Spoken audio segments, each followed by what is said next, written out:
حضرت عاصم بن ثابت وہ صحابی جن کی شہادت کے بعد بھی منافقین ان کا سر کاٹنا چاہتے تھے۔ ان کا سر کاٹ کر الگ کر دو، کسی بھی حال میں وہ بچنا نہیں چاہیے۔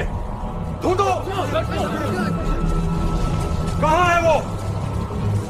لیکن اللہ نے شہد کی مکھیوں کا ایک ایسا لشکر بھیجا جس نے حضرت عاصم بن ثابت رضی اللہ تعالی عنہ کے جسم کو پوری طرح سے ڈھک لیا۔ دور ہو جاؤ ان سے، ہمیں ڈنک بھی مار سکتی ہیں یہ۔ اس واقعے کی شروعات ہوتی ہے ازل اور کارہ کے ان منافقوں سے جو حضور صلی اللہ علیہ وسلم کی خدمت میں حاضر ہوئے اور کہنے لگے، حضور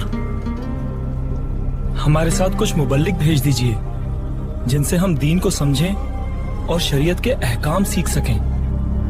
یہ سن کر حضور نبی پاک صلی اللہ علیہ وسلم نے 10 مبلغ ان لوگوں کے ساتھ روانہ کیے جن کے سردار حضرت عاصم بن ثابت رضی اللہ تعالی عنہ تھے۔ لیکن ان منافقوں کا ارادہ کچھ اور ہی تھا۔ ان لوگوں نے پہلے سے ہی بنو لحیان قبیلے کے لوگوں کے ساتھ مل کر مسلمانوں کے خلاف ایک جال بچھا رکھا تھا۔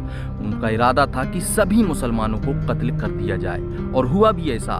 جیسے ہی اس 10 کے 10 صحابی رجیع کے علاقے میں پہنچے تو بنو لحیان کے 200 افرادوں نے پیچھے سے ان پر حملہ کر دیا، اور اس حملے میں سارے صحابی شہید ہو گئے۔ لیکن حضرت عاصم بن ثابت رضی اللہ تعالی عنہ نے شہید ہونے سے پہلے ایک دعا کی، اے میرے اللہ، میں نے تیرے دین کی حمایت میں اپنی جان دی، اب تو ان کافروں کے ہاتھوں سے میرے جسم کی حفاظت فرما۔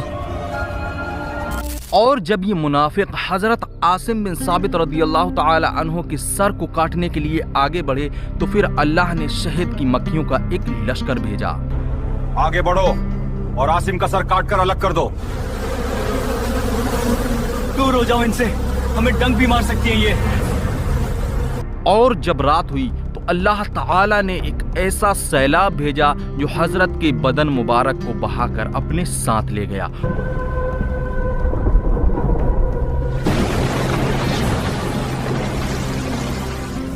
اور کافر ہاتھ پہ ہاتھ دھرے رہ گئے، لیکن ان کو حضرت عاصم رضی اللہ تعالی عنہ کا جسم دیکھنے تک کو نہیں ملا۔ ارے کہاں گئی لاش؟ ڈھونڈو صحیح سے، ایک ایک جگہ چھان مارو۔